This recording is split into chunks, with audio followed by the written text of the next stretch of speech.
Padre, estamos en tu presencia siempre y queremos darte gracias, Padre, por tu palabra que siempre es edificante, siempre amonesta, Padre Santo, siempre exhorta, Señor. Concede, Dios, en el nombre de Cristo, que nuestro corazón esté siempre sensible, Señor, y abierto, Padre Santo, para escuchar tu voz y para luchar, Padre Santo, por llevar a la práctica, Señor, lo que aprendamos de tu palabra. Por favor, ayúdanos, Señor. Ayúdanos en el nombre de Jesús. Amén. Amén. Amén. Muy bien. Bueno, quiero invitarles para leer dos pasajes de la Escritura. En el libro de Jeremías, en el capítulo 1, ahí es donde quiero llamar la atención a la reflexión. Capítulo 1 del libro del profeta Jeremías. Después de Isaías está Jeremías. Y antes de Ezequiel.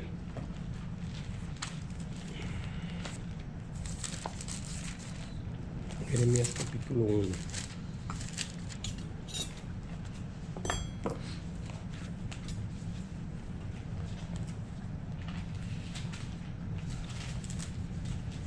Es una palabra que Dios le da al profeta Jeremías justamente en el momento en que le hace el llamado, ¿sí?, al ministerio profético.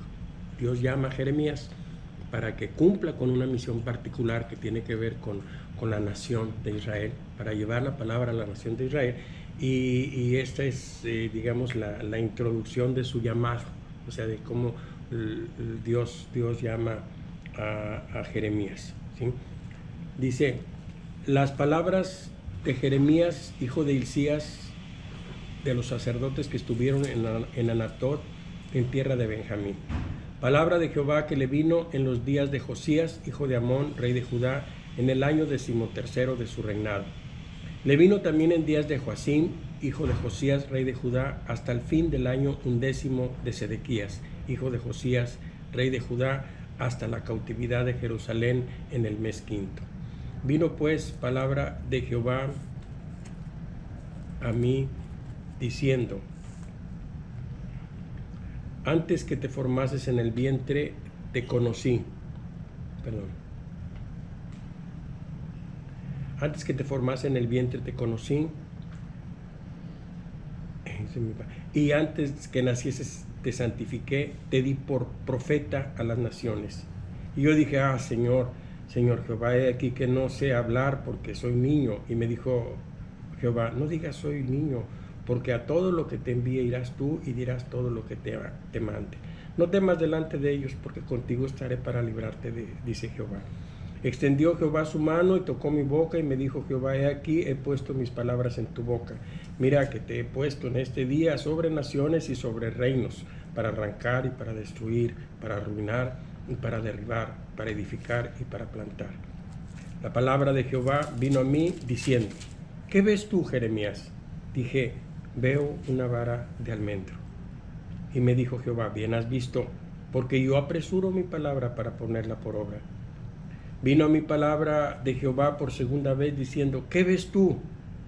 Y dije: veo una olla que hierve y su faz está hacia el norte. Me dijo Jehová: del norte se soltará el mal sobre todos los moradores de la tierra. Voy a repasar el verso 11 al 14, que es donde voy a centrar la reflexión. La palabra de Jehová vino a mí diciendo: ¿qué ves tú, Jeremías? Y dije: veo una vara de almendro.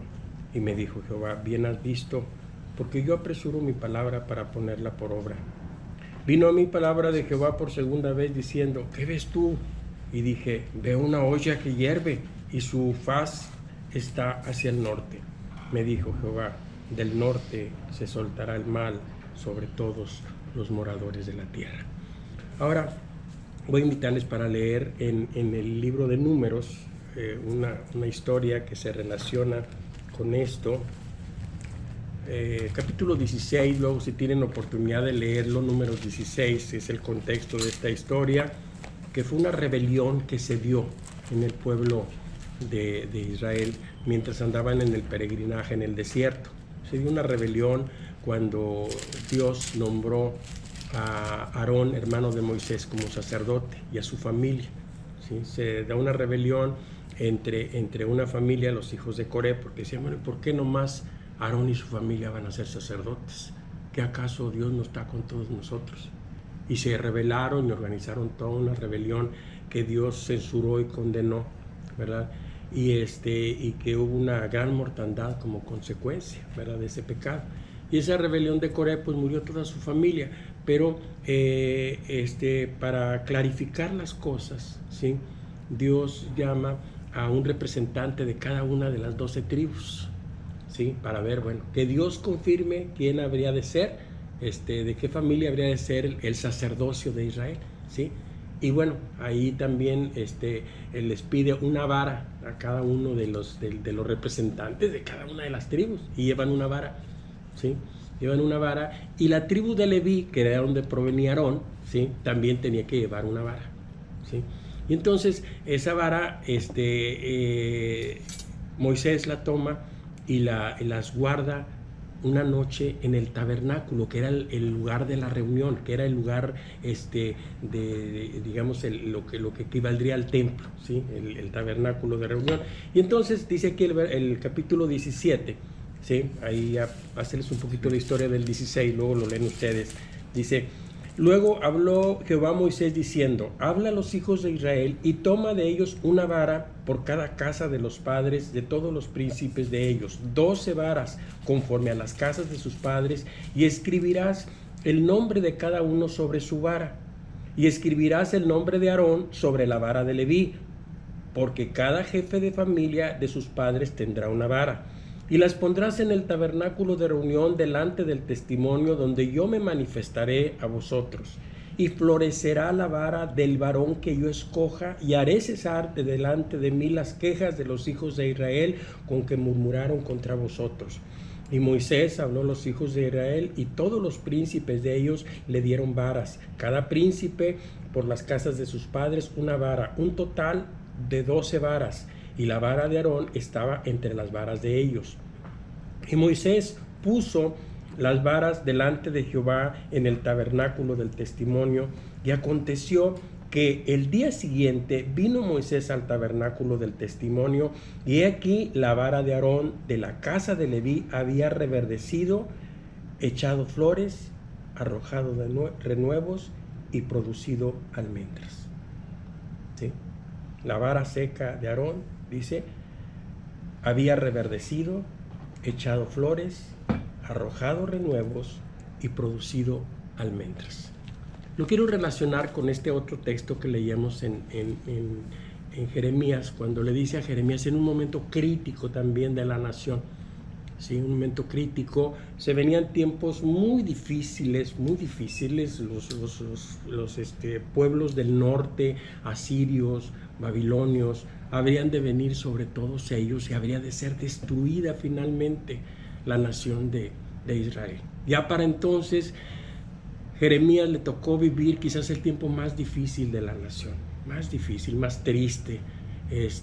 Ya como ustedes tal vez conocen un poco la historia, el gran reino salomónico, todo el esplendor del reino de Salomón se había prácticamente terminado y estaba en decadencia el reino, ¿sí? Después de Salomón se dividió el reino, ¿sí?, y se hicieron lo que fue el reino del norte y el reino del sur.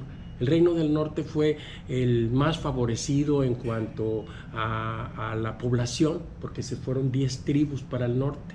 Y en el sur quedó un remanente pequeño de 2 tribus, pero ahí estaba la capital, ahí estaba Jerusalén, y ahí estaba el gran templo salomónico.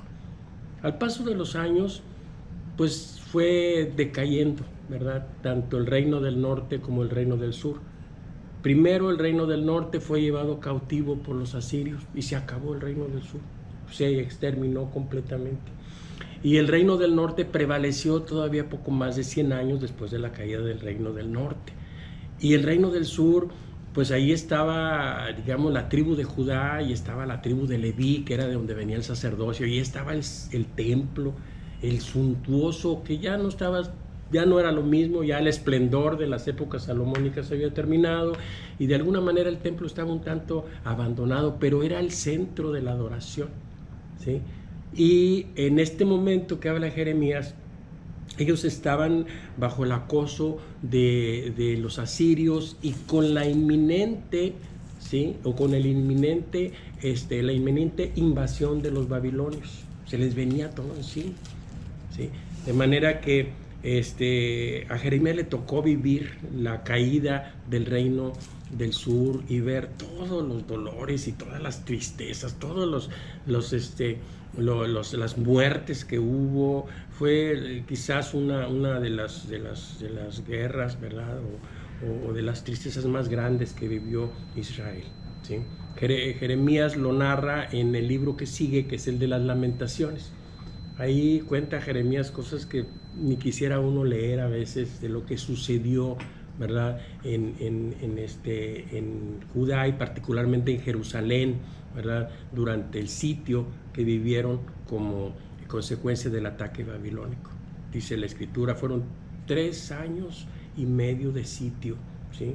3 años de sitio que sufrieron, donde dice que aún las madres cocieron a sus hijos y los dieron por alimento. Fue terrible. Sin embargo, bueno, todavía no sucede eso cuando Dios le habla a Jeremías, ¿sí? Y le dice, ¿verdad? En el momento de su llamado, porque él está llamado para profetizar todo esto, para advertirle al pueblo, para amonestarlo de las cosas que vienen, que son consecuencia de sus pecados, de sus errores, de su alejamiento de Dios.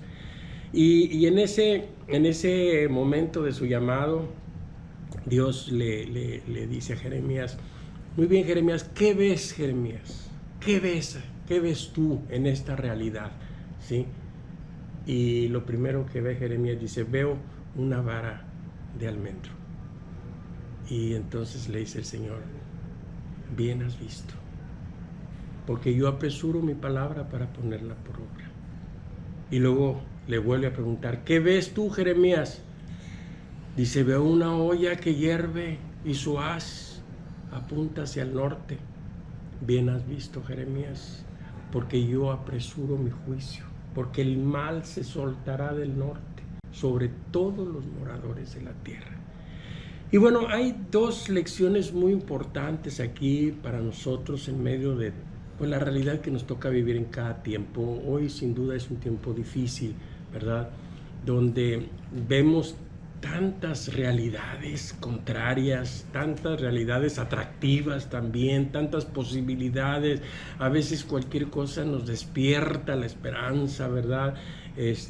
Y vemos, ¿verdad?, hacia aquello que de alguna manera nos va a favorecer, ¿verdad? Casi siempre tenemos esa tendencia, de qué manera me favorezco, de qué manera me ayuda, de qué manera pueden cambiar las cosas, ¿sí?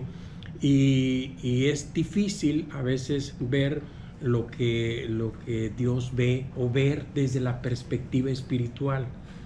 Hoy el mundo le resulta muy difícil ver lo que verdaderamente vale, lo que verdaderamente es atractivo, porque se presenta como algo que no tiene valor, ¿sí?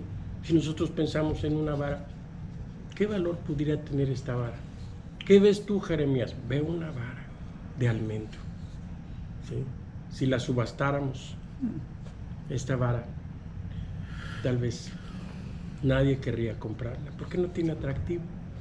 Entonces, hoy de alguna manera buscamos la solución, la esperanza, la fortaleza, ¿sí?, en muchos satisfactores temporales o en muchas esperanzas que nos ofrece a veces el mundo, pero dejamos de ver, ¿sí?, lo que verdaderamente, ¿sí?, tiene vida, lo que verdaderamente trasciende, lo que no está sujeto al tiempo, lo que no está sujeto a la naturaleza. Esa vara seca, ¿verdad?, aparentemente sin vida, en aquel tiempo fue la muestra, ¿sí?, de la gloria de Dios, de la presencia de Dios, de lo que trasciende, de lo que permanece, de lo que verdaderamente tiene vida. De las 12 varas hubo una vara, ¿sí?, que reverdeció, ¿sí?, echó flores, arrojó renuevos y dio almendros. Imagínense de pronto que esta vara seca, sin ningún valor, de pronto empieza a ponerse verde, ¿sí? empieza a arrojar flores, ¿sí? Renuevos y a producir almendros, ¿sí? Bueno, de alguna manera eso que parece sin valor es lo más valioso que tenemos hoy. Dice Isaías capítulo 53, refiriéndose justamente al Señor Jesucristo, dice: le veremos más sin atractivo para que lo deseemos. Hoy, gracias a Dios por la vacuna, pero ¿qué nos asegura la vacuna? Unos cuantos años más. A final de cuentas, 70, 80 y ya con muchos trabajos, ¿sí? Pero lo glorioso es que podamos pensar en lo que verdaderamente reverdece, ¿sí? Lo que da fruto, que permanece para siempre, ¿sí? Lo que arroja renuevos, es decir, vida y vida verdadera hacia adelante, y lo que de alguna manera, ¿sí?, dará, ¿verdad?, bendición en el futuro. ¿Qué ves tú, Jeremías?, le dijo. Veo una vara de almendro. Bien has visto. Qué bueno que podamos ver eso que de alguna manera no parece atractivo, pero que es lo que verdaderamente da vida, lo que verdaderamente tiene vida. La segunda pregunta tiene que ver con la realidad que de alguna manera está presente y estará en el futuro. ¿Qué ves tú, Jeremías? Veo una olla que hierve y su faz apunta hacia el norte. Y si nosotros pensamos de manera sociopolítica, siempre el mal ha venido del norte, ¿sí? Para la nación de Israel siempre el mal le vino de los pueblos del norte. Y mucha de la expectativa global está puesto en los países del norte. Cuando hablamos del conflicto norte-sur, hablamos de los países ricos y los países pobres, ¿sí? A través de las últimas décadas hemos visto como un conflicto insoluble el conflicto norte-sur. La deuda que se ha ido acumulando en los países del sur es una deuda impagable, nunca se pagará esa deuda. Los países del sur siempre serán deudores de los países del norte, ¿sí? Y ese mal no podremos quitárnoslos jamás. Hace algunos 15 años atrás vino un falso profeta diciendo que nosotros íbamos a ser un país rico y que de alguna manera íbamos a tener todas las riquezas y las comodidades del norte que de alguna manera muchos anhelan, ¿sí? Quisieran, para algunos, vivir en el norte o tener la doble ciudadanía. Es uno de los grandes valores, ¿verdad?, que aprecian muchísimo.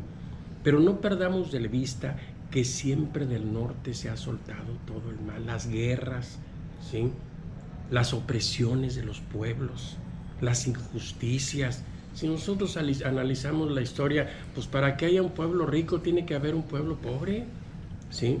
Definitivamente decíamos en aquella ocasión, bueno, pues para que nosotros lleguemos a ser tan ricos como Estados Unidos, pues Estados Unidos tiene que empobrecerse, porque alguien tiene que empobrecerse para que haya un rico. Entonces, esa tendencia de mirar hacia el norte, de alguna manera es como decir, como apreciar de manera excesiva los satisfactores temporales y materiales. ¿Qué ves tú, Jeremías? Veo una olla que hierve, porque el mal se soltará del norte.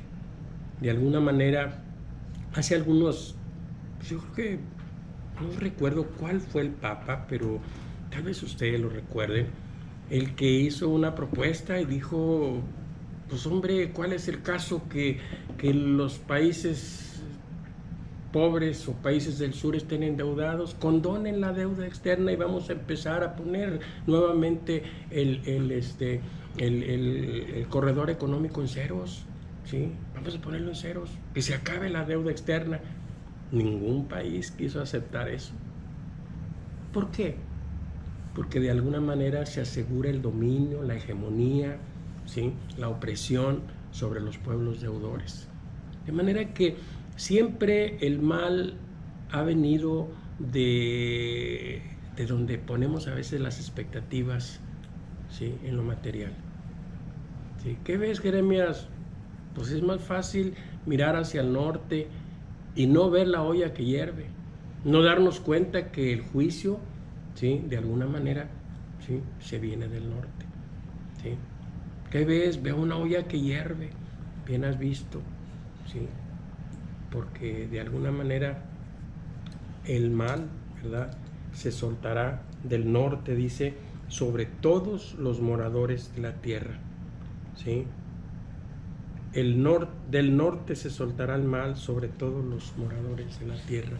Es decir, todas esas tendencias materialistas que a veces nos atrapan o nos tientan, ¿sí?, nos conducen, ¿verdad?, ¿sí?, a apartarnos de lo que verdaderamente vale, ¿sí?, a dejar de ver lo que no tiene atractivo, pero que es lo que verdaderamente da vida.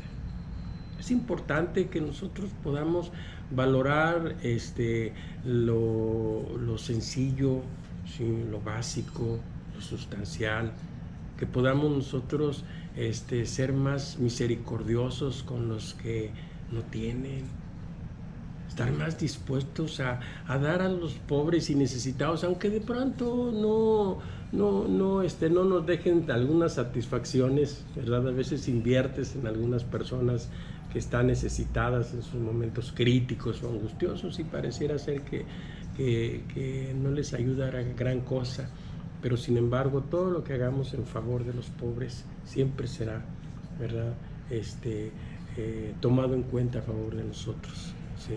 Y todo lo que hagamos por desvincularnos hasta donde sea posible de tantos satisfactores temporales que nos quieren imponer, ¿verdad?, los países del norte. No sé qué más vayan a inventar, pero no sé si inventan algo más, lo vamos a querer tener todos, ¿sí?, y vamos a pagar por ello.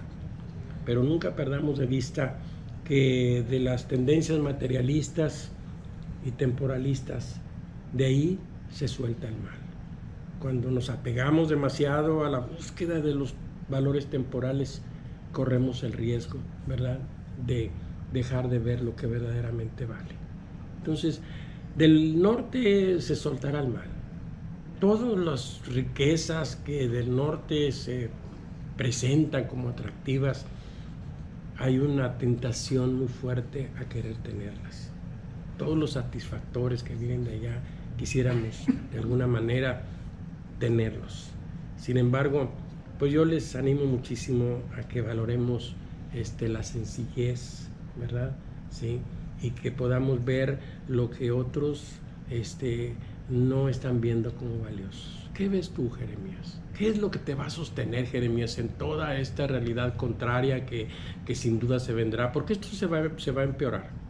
Quiero decirles que no soy profeta, pero construyendo escenarios y viendo cómo está la realidad social y política, nos damos cuenta que esto va a continuar, ¿sí? Porque ahora el principal enemigo que tenemos es el temor, ¿sí?, el miedo, ¿sí? Ahora lo que campea es el miedo, el terror, ¿sí? Y de alguna manera el mundo está ya no atemorizado ni de la guerra, ni de el poder ya no está en el que tiene el dinero, el poder ya no está en el que tiene el conocimiento, no, el poder está en el miedo, generar terror, generar miedo, ¿sí? Ya nos están diciendo de variantes y tantas cosas que la verdad yo quisiera invitarles a poner su mirada en eso que parece que no tiene ningún valor, pero la vara de almendro reverdeció, ¿sí?, echó flores, arrojó renuevos y produjo almendros. La verdadera vida no está en los satisfactores temporales. La verdadera vida, la vida en abundancia, la vida que trasciende, la vida que no es afectada por los temores, está en el Señor Jesucristo.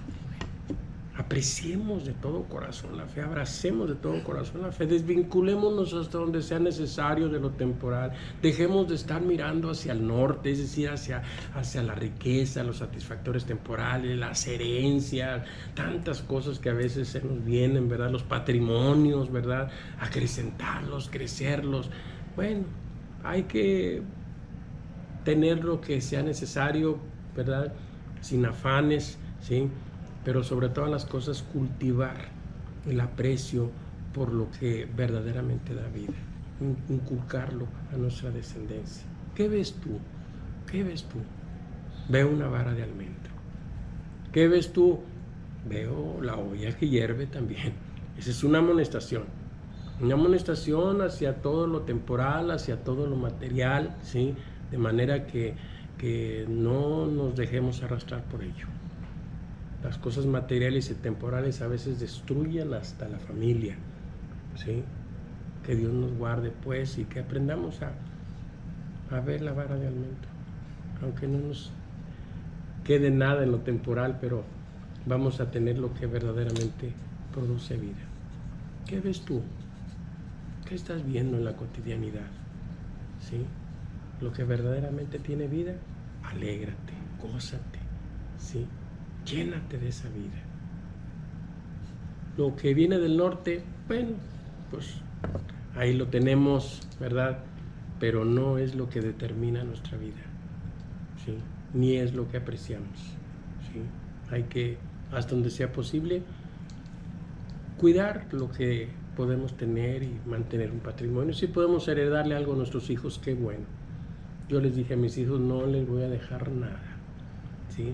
Lo único que les voy a dejar es la fe y el ministerio, porque mi vida ahí se acabó, ¿sí? Yo no tengo más que la fe y el ministerio, y eso es lo que les voy a dejar, y creo que es una gran riqueza. Me hubiera gustado tener también un patrimonio, ¿verdad? Y poder decir, voy a dejar un terrenito a cada uno de ustedes, si se puede tener, qué bueno. Pero si no se puede tener, la riqueza más gloriosa es la vara de almendro, lo que reverdece, lo que echa renuevos, arroja flores y da fruto, aunque no parezca nada atractivo, ¿sí? ¿La subastamos? Vamos a orar a Dios, que Dios nos ayude a ver lo que verdaderamente es valioso, y que la amonestación del norte pues la tengamos presente, ¿sí? Yo no soy antiamericanista, pero sí esas tendencias materialistas son destructoras. Padre Dios, estamos en tu presencia siempre, y por favor, Señor, quiero rogarte en el nombre de Jesucristo que nos ayudes, Padre, a ver lo que realmente tiene valor, Señor, a poder apreciar, Señor, el sacrificio de la cruz, Señor, a poder ver, Señor, el atractivo, Padre Santo, glorioso que está en la cruz de Cristo, Señor. Que podamos ver, Señor, esa vida gloriosa que surge de la muerte, Señor. Que podamos ver esa vara, Padre Santo, que reverdece, que da flores, que da renuevos y que da fruto, Señor. Por favor, en el nombre de Jesucristo, concede, Padre Dios, que podamos reconocer los tiempos, Señor, y saber la tentación que nos representa, Señor, la búsqueda o los deseos, Señor, de los satisfactores temporales, Padre Santo. No nos dejes caer en esa tentación, y ayúdanos, Padre Santo, a inculcar a nuestros hijos, a nuestra familia, Señor, lo que verdaderamente es valioso, Señor. Que podamos renunciar, Padre Santo, a los valores temporales cuando de alguna manera, Señor, representen un afán, Señor, desmedido, que nos desvincule, Señor, de la comunión contigo. Ayúdanos a descubrir cuándo, Padre Dios, nos estamos alejando de la vara de almendro, Señor, y estamos siguiendo, Señor, las indicaciones del norte. Por favor, en el nombre de Cristo, danos esa fortaleza, Padre Dios. En el nombre de Jesús te lo pido, Señor. Amén. Amén. Amén.